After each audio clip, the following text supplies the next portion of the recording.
Assalamualaikum warahmatullahi wabarakatuh. Saya Tini Permatasari. Di sini saya akan menjelaskan tentang metode HOTFIT. Metode Human Organization Technology atau HOTFIT model. Metode evaluasi HOTFIT adalah metode dengan melihat secara keseluruhan sistem dengan menempatkan 4 komponen penting dalam sistem informasi, yakni manusia atau human, organisasi atau organization, teknologi atau teknologi, dan manfaatnya net benefit. HOTFIT adalah salah satu kerangka teori yang digunakan untuk mengevaluasi sistem informasi.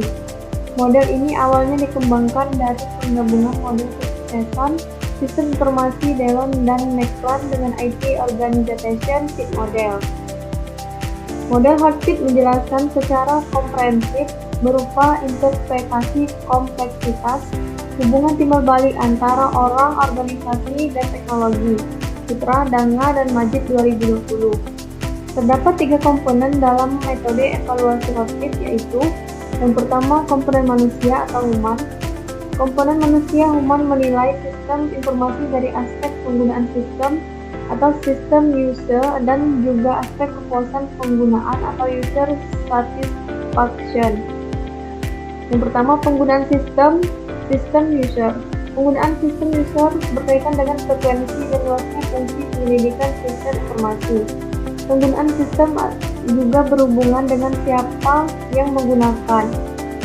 Tingkat penggunaannya, level of user, pelatihan, pengetahuan, harapan, dan sikap menerima atau akseptansi atau menolak atau resistensi dari sebuah sistem.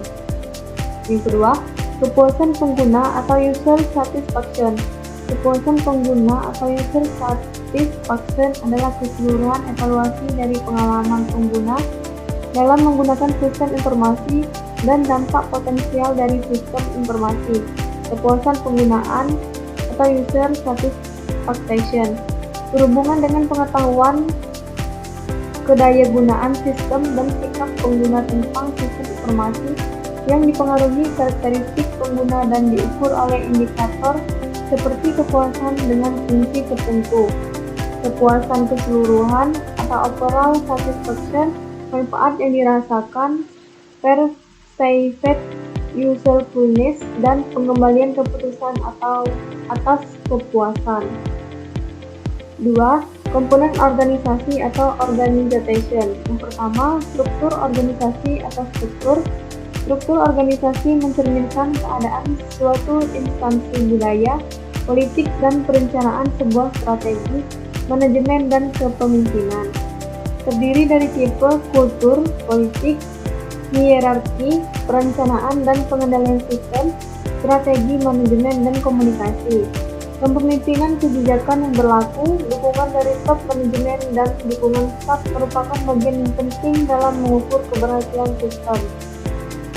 Yang kedua, lingkungan organisasi atau environment. Lingkungan organisasi adalah lingkungan di luar dari organisasi seperti politik, kebijakan pemerintah, sumber keuangan atau pembiayaan atau pemilik modal, lokasi, kompetisi, hubungan antar instansi, populasi yang dilayani, dan komunikasi. Yang ketiga, komponen teknologi atau teknologi. Komponen teknologi menilai sistem informasi dari kualitas sistem, kualitas informasi, dan kualitas layanan. Yang pertama, kualitas sistem atau sistem quality. Kualitas sistem dalam sistem informasi di institusi pelayanan kesehatan menyangkut keterkaitan fitur dalam sistem termasuk performa sistem dan user interface, kemudahan penggunaan, kemudahan untuk dipelajari, response time, usefulness, ketersediaan, fleksibilitas, dan sekuritas. Data merupakan variabel atau faktor yang dapat dinilai dari kualitas sistem.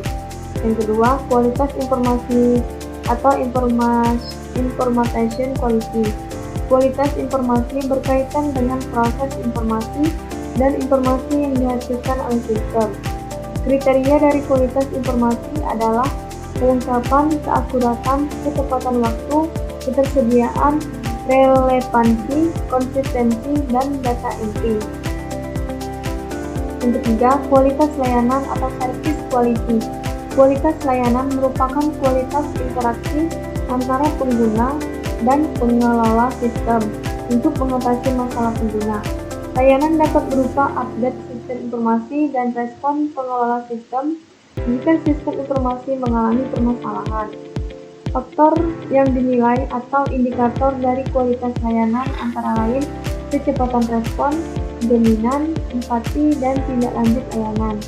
Yang keempat, komponen manfaat atau net benefit.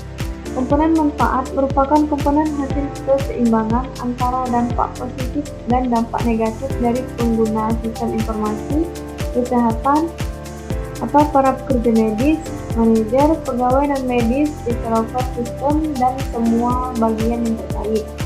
Manfaat pengguna sistem net benefit dapat dinilai menggunakan benefit langsung, efek pekerjaan, efisiensi dan efektivitas, menurunkan tingkat kesalahan, komunikasi, mengendalikan pengeluaran dan biaya.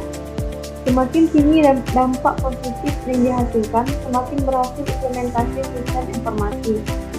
Net benefit juga dapat diukur dan dianalisis menggunakan jumlah definisi yang diberikan dari ketiga komponen lain tersebut, yaitu komponen manusia, komponen organisasi, dan komponen teknologi. Demikianlah pembahasan tentang metode HealthFit dari saya. Saya akhiri. Wassalamualaikum warahmatullahi wabarakatuh.